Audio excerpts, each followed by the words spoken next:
Hello श्रोताओं, हमारे इस YouTube चैनल अद्भुत भक्ति ज्ञान पर आप सभी श्रोताओं का हार्दिक स्वागत एवं अभिनंदन है। श्रोताओं, आज हम आपको बताएंगे कि सकट चौथ व्रत कब से प्रारंभ किया गया और इसका पूजन की क्या विशेषता है, इसी के बारे में हम आपको बताएंगे।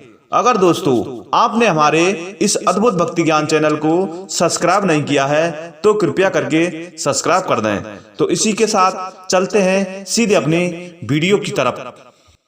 श्रोताओं, प्रत्येक माह की चतुर्थी श्री गणेश जी की पूजा अर्चना के लिए सर्वश्रेष्ठ मानी जाती है। अपनी संतान की मंगल कामना के लिए महिलाएं माघ मास के कृष्ण पक्ष की चतुर्थी तिथि को व्रत रखती हैं। इसे संकष्टी चतुर्थी, लंबोदर संकष्टी चतुर्थी, तिलकुटा चौथ एवं माघी चौथ के नाम से जाना जाता है। इस तिथि बिंद हरण करता श्री गणेश जी चौथ माता व चंद्रदेव की विधि पूर्वक अर्चना पूजा का विधान है। नारद पुराण के अनुसार इस दिन भगवान गजानन की आराधना से सुख सौभाग्य में वृद्धि तथा घर परिवार पर आ रही बिंद बाधाओं से मुक्ति मिलती है एवं रुके हुए मांगलिक कार्य संपन्न होते हैं। इस तिथि में गणेश जी की पूजा भालचंद्र मास नाम से जानी जाती है। इस चतुर्थी में चंद्रमा के दर्शन करने से गणेश जी के दर्शन का पुण्य फल मिलता है। इस दिन स्त्रियां अपने संतान की दीर्घायु और सफलता के लिए व्रत करती हैं तथा कथा सुनाती हैं। आइए जानते हैं संकष्टी चतुर्थी की क्या है पौराणिक कथा। श्रोताओं, एक प्राचीन पौराणिक कथा के अनुसार सत्यवादी राजा हरिश्चंद्र के राज्य में एक कुम्हार रहा करता था। एक बार उसने बर्तन बनाकर हवा लगाया पर बहुत देर तक हवा पका नहीं था। बार बार नुकसान होता देखकर कुम्हार एक तांत्रिक के पास गया और उसने तांत्रिक से मदद मांगी। तांत्रिक ने उसे एक बालक की बलि देने के लिए कहा। उसके कहने पर कुम्हार ने एक छोटे बच्चे को हवा में डाल दिया। उस दिन संकष्टी चतुर्थी थी। उस बालक की मां ने अपनी संतान के प्राणों की रक्षा के लिए भगवान गणेश जी से प्रार्थना की। कुम्हार जब अपने बर्तनों को देखने गया तो उसे बर्तन पके हुए मिले और साथ ही बालक भी सुरक्षित मिला।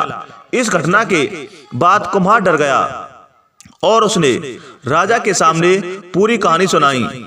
इसके बाद राजा ने बच्चे और उसकी मां को बुलाया तो मां ने संकष्टों को दूर करने वाली सकट चौथ की महिमा का गुणगान किया। तभी से महिलाएं अपनी संतान और अपने परिवार की कुशलता और सौभाग्य के लिए सकट चौथ का व्रत करने लगीं। कैसे हुआ सकट चौथ का व्रत? पुराणों के अनुसार एक बार देवता कहीं विपदाओं में घिरे थे। तब वे मदद मांगने भगवान शिव के पास आए। उस समय शिव के साथ कार्तिकेय तथा गणेश जी भी बैठे थे। देवताओं की विनती सुनकर शिव जी ने कार्तिकेय व गणेश जी से पूछा कि तुम में से कौन देवताओं के कष्टों का निवारण कर सकता है। तब कार्तिकेय व गणेश जी दोनों ने ही स्वयं को इस कार्य के लिए सक्षम बताया। इस पर भगवान भोलेनाथ ने दोनों पुत्रों की परीक्षा लेते हुए कहा कि तुम दोनों में से जो भी सबसे पहले पृथ्वी की परिक्रमा करके आएगा वही देवताओं की मदद करने जाएगा। भगवान शिव के मुख से ये वचन सुनते ही कार्तिकेय अपने वाहन मोर पर बैठकर पृथ्वी की परिक्रमा के लिए निकल गए, परंतु गणेश जी विचार मग्न हो गए कि वे चूहे के ऊपर चढ़कर सारी पृथ्वी की परिक्रमा कैसे करेंगे, तो इस कार्य में उन्हें बहुत समय लग जाएगा। श्रोताओं, तब गणेश जी ने कहा, माता पिता के चरणों में ही समस्त लोक हैं। यह सुनकर भगवान शिव ने गणेश जी को देवताओं के संकट दूर करने की आज्ञा दी और गणेश जी को आशीर्वाद दिया कि चतुर्थी के दिन जो तुम्हारा पूजन करेगा और रात्रि में चंद्रमा को अर्घ्य देगा, उसके तीनों ताप यानी दैहिक ताप, दैविक ताप तथा भौतिक ताप दूर होंगे। वृत्ति के समान सभी कष्ट दूर होंगे। उसे जीवन में हर प्रकार की सुख समृद्धि प्राप्त होगी।